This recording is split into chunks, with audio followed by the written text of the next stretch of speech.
So ganito po yung itsura dito kapag hapon na or gabi na. Meron tayong mga cove light dito sa mismong amenity park natin. Tapos ang maganda dito, pet friendly po dito. Ayan o, yung pet. At the same time, meron tayong dalawang basketball court dito. So talagang buhay na buhay yung ating amenity area. Maganda, 'di ba? Talagang hindi boring kasi community type siya. At talagang magugustuhan talaga ng mga nag-i-invest dito. Ayan po. Okay?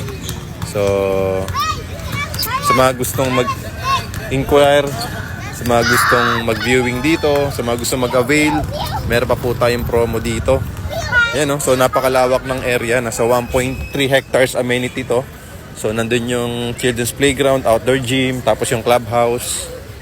Ayan, so, pwede kayo mag-jogging dito, di ba? Tumambay. So, napakaganda ng project na to. So, first low was 10,000 to 25,000 cash out only. Di ba? Makakapag-avail ka na dito ng ready for occupancy na 2-bedroom unit na pwedeng malipatan agad, di ba? Pwede mo malipatan agad. Yan, no? Ang cute ng mga pets, oh. Di ba?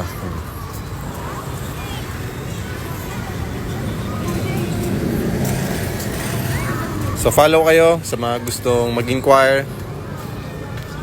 Ang monthly natin dito ranging from 18,000 to 23,000 pesos. So depende po sa financing na mapipili nyo.